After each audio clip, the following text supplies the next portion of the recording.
Yeah, so thank you, day four, and we're going to talk about, once we start getting traction implementing our stuff, one of the early challenges we get is this notion around people resisting, people challenging, right?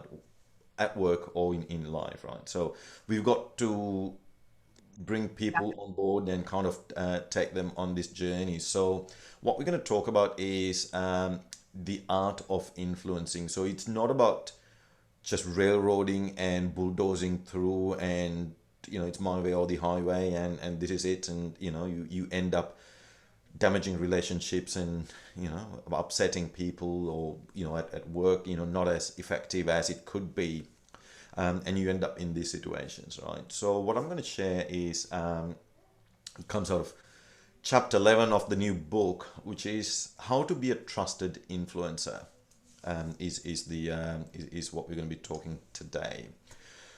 So one of the first things I want to talk about is when we start doing a task, the first thing we want to identify who these influencers are, right? So that's the first task, because there are kind of, it's always good to work in a kind of pre-planned way as opposed to just reacting to people's responses, right? So if we know upfront, who are the potential people that might get upset because of this activity or this initiative that we're implementing, who are the people who are potentially going to get upset, or who are the people who are potentially you know could support us to make it easier. It's always good to kind of work that up front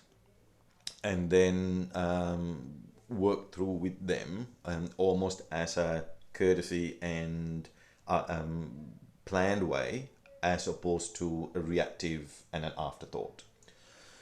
So, so the first thing I'm going to ask you or invite you to do is think about the traditional word is stakeholder. Um, and and let's stick to that word. So stakeholders. So I define stakeholders by asking these two questions, and the questions are these.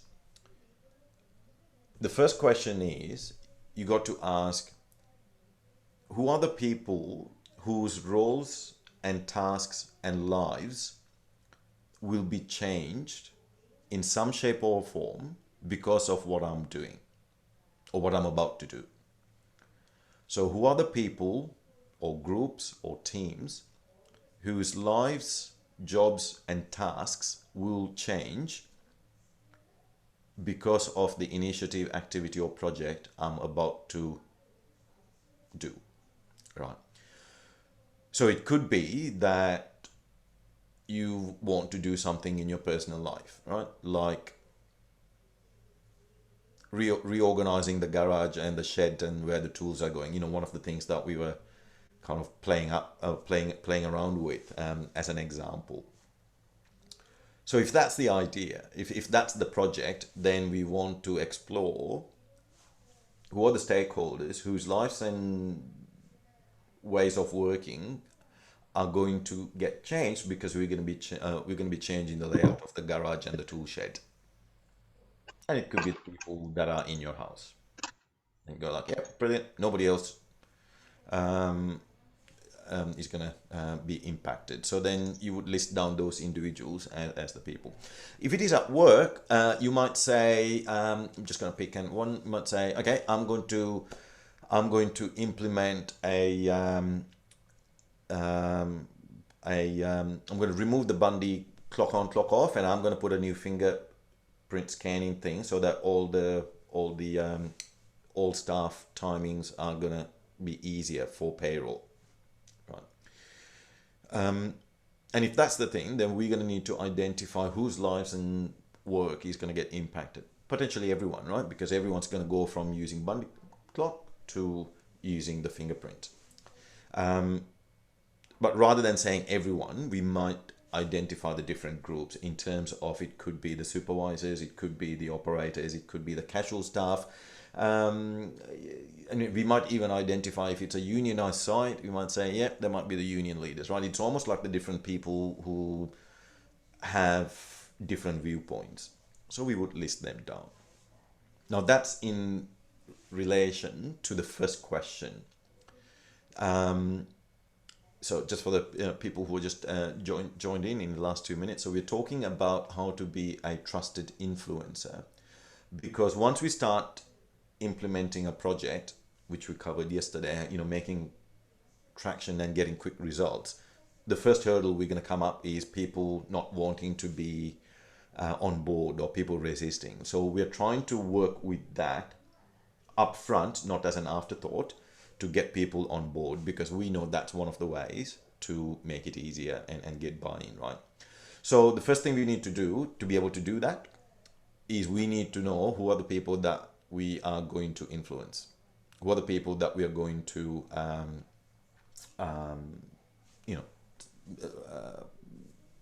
the stakeholders that we need to manage. So how do we identify stakeholders? First question is, whose lives and jobs and tasks are going to get changed because of what I'm about to do? The second question is, there could be people who whose jobs, tasks and lives are not going to get impacted. However, these individuals could either support you or block you if you don't get them on your side. So nothing to do with changing their lives, jobs or tasks, but they have the power, the authority and the ability to either support you or block you. And you want to identify those people as well, right? So if you just do the check-in on asking those two questions, then at any given point you will come up with a list of not individual names but categories of, whether it's operators or it could be children, partner, close friends, people in the business. So if you're working around yourself, so it could be those categories, right? Now once you've got that list, which is step one, so I'm just gonna do what I normally do, just gonna flick to my other camera and do a drawing today. Feels like I'm running playgroup or something on that. I forget now, because my children are all grown up, and it was like, play school, that was it, play school. It's like, right. So task number one is identifying who these individuals are, right? So I'm gonna pretend just to the side here, and our camera's playing up. So this is step one, which is identify the list. And we might have 1, 2, 3, 4, 5. Let's just go 6. Right, so we just got the whoever they are. And step number two is, so this is the key then.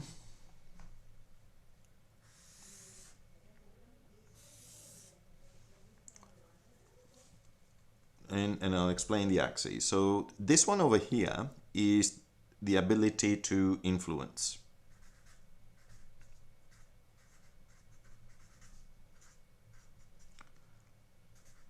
We would have high on the top and low on the bottom. So what I mean by that is, remember I said there are people whose jobs and lives aren't impacted, but they have the ability to influence and either make it happen for you or actually block it, right? So that's that category. The other one is basically their level of support, whoever these people are, right? So you just ignore the horizontal, the vertical x-axis. Let's just focus on the horizontal x-axis. So their level of support.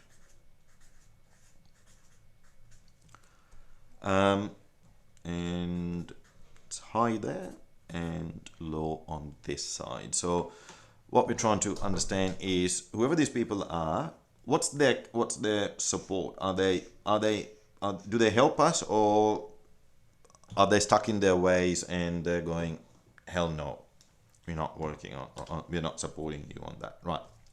So step number one is identifying the list, right? So we got that one there. And we all understand this. Now let me just define what these four categories of, well, the four quadrants are, right? So what the four categories are. If you have any people or individuals that have absolute high influence over whatever task you're about to do, and they're also massive supporters of your work, these are the individuals who are promoting you, right? So we've got promoters, right? It's sometimes we call them sponsors. So these individuals, they speak highly of you. They always love your work. They always got massive, influence, and they're kind of in these roles where you go like, yeah, brilliant. I just need to ride the wave and ride the wave and help teams, help get work done easily. The second group is these people here. They support your work, but they don't have the power to make it happen for you. But they love your work, right? These are your cheerers, right? So imagine the people on the sideline that's just cheering you because they love your work. Right? These are the people that you always have a coffee chat with, and they say like, yeah, mate, yeah, that's a really good idea, mate. Keep going. You'll get there. If only I could make that happen for you, I would, but I can't because I'm not in your department, or I'm not in that. I don't have the sphere of control for whatever you're doing, so I can't. But I know that makes sense. I know you would get through it. Just keep going, right? They're always there to provide moral support and all of that, right? So they're kind of your the cheerers, because both these groups are on the positive or high side of support. Then we cross on to the low side of supporting, right? So the people who don't have any influence and also don't support, these are the gossipers.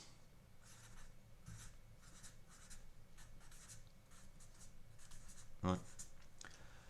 And it's never the ones you suspect. And it's always behind your back. And sometimes they come across as cheerers, but then as soon as you've turned away, they are talking against you and behind your back, and they're gonna, oh, I don't know what Ishan's up to. It's a bloody crap idea, and but they don't have any influence to railroad it. But all they're doing is just gossiping about it and kind of, bad mouthing it. The worst one are the people who are not supporting you, but they have high level of influence. Right, high level of influence, and I call them the challengers.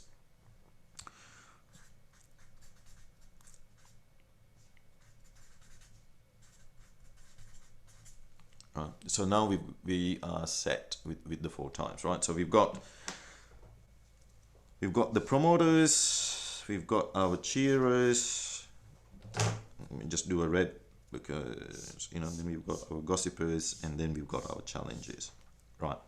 So we all understand the 4 quadrants, right? Where they are and what they stand for, right? So step number 1, we've done the identifying of the different categories.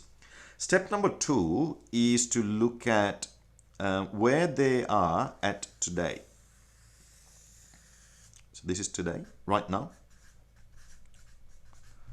And all you're trying to do is, which quadrant do these people fall in? So we would say, okay, this person or this category over here, they are in this quadrant here. It doesn't, if you can do a relative, good, but worst case, if you can just plonk them into the 4 quadrants, that would do. Right, so this is right now. Right now, this person is here. And we go like, where's the second person? Oh, I think the second person's also there. I'm going like, where's the third person? Well, third person is definitely our promoter. It's a bigger sponsor, right? What about this person over here? Well, that's the biggest problem we have. Haven't got that person on board yet. And let's just say 5 and 6 are in these two quadrants. So all we've done is just kind of, and apologies, I've just gone from Roman numerals to normal, what are these? The Arabic numerals, aren't they? Yeah, to a normal Arabic. So just keep up. So yeah, so all we've done is we've identified as step 1, and step 2 is, let me do this. Otherwise there's too many numbers. Okay. Step A, identify the list, and step B is on this quadrant chart we put where they lie. The next phase, which is about trying to identify where we want them to be able to manage them better or help us implement easily. This is the future. So that's step C.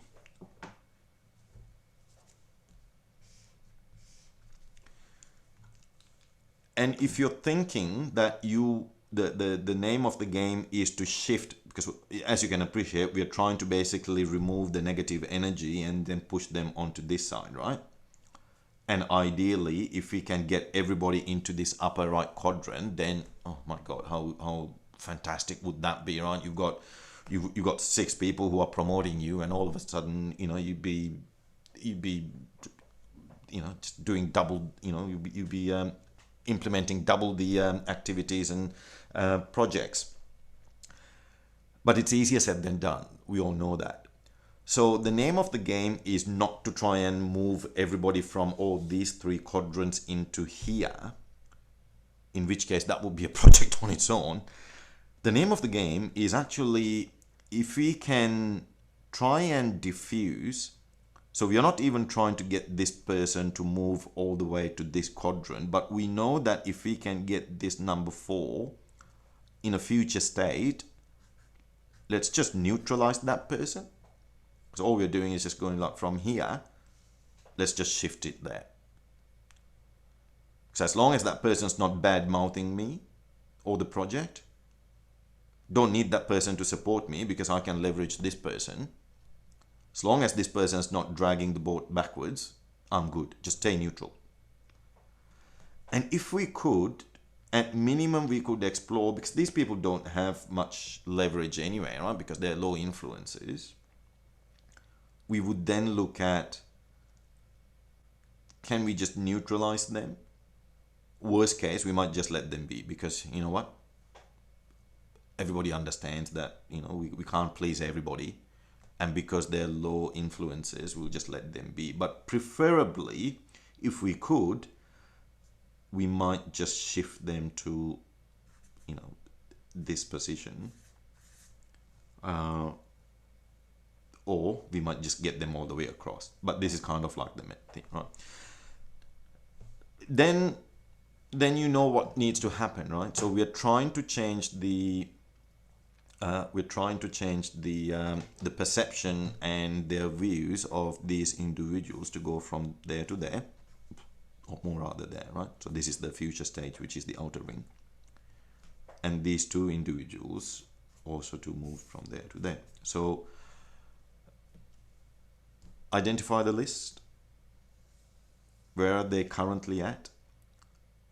And where would they be in the future to kind of support your project and your work?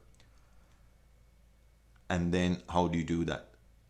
Is that, what, this is not just one coffee catch up, might need 5 coffee catch ups over the course of the project, the initiative, the task.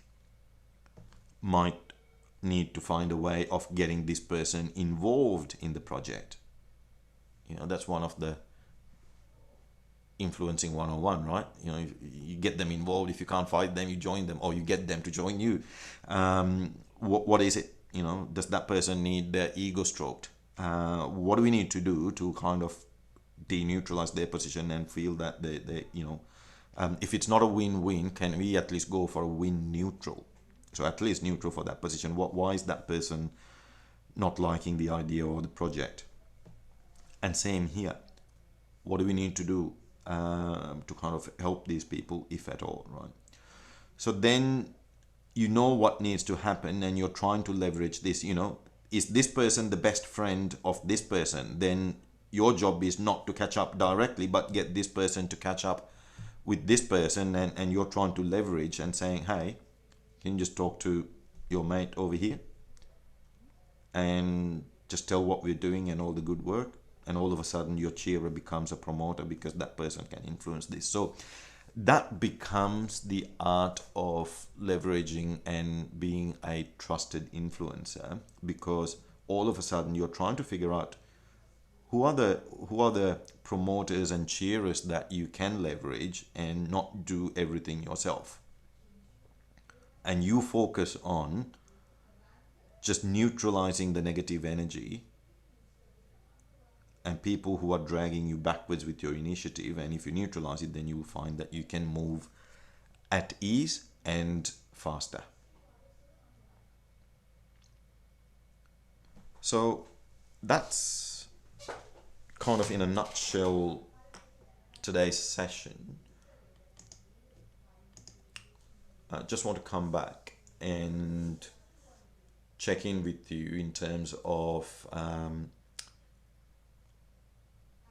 have you got any projects that you're working on right now, that work or in your life?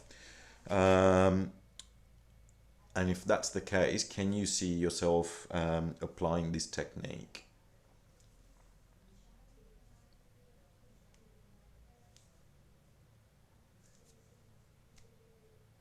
No projects?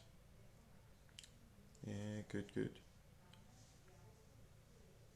thanks, David. Cool. All right. Miles, thanks, Craig. Miles, what's happening at your world? It's been a while since we caught up, right? Lucky we had the book launch and before the COVID days.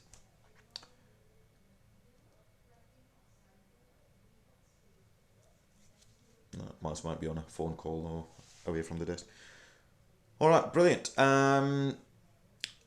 Sorry, Ishan, yeah. That's all right, Miles. I thought you might be on the phone. No, I was just busy with that, yeah. Sure. No, all good, all good. Miles, I was just going to say it's been a while since we caught up, and it's yeah. Last time was during the book launch. It Yes. feels like ages ago, pre lockdown. I was just saying, what's happening in your world right now in terms of at work, and are there any projects that you're working with that you could apply this concept thinking?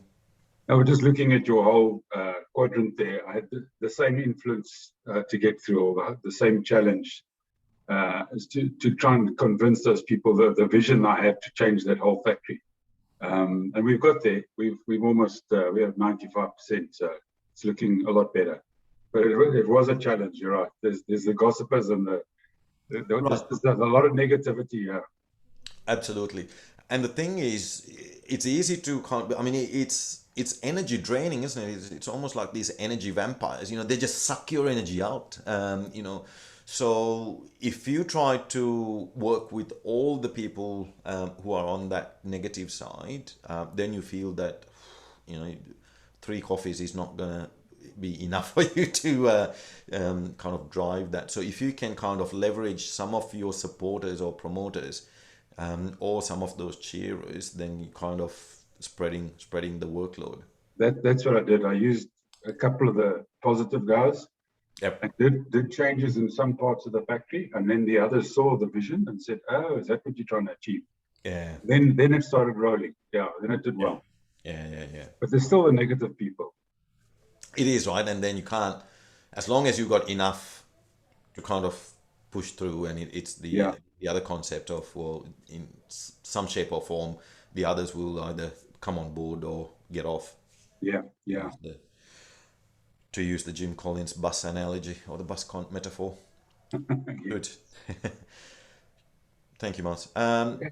Anybody else, if you want to say anything, but otherwise, it's a good, well, that's pretty much it for today's session.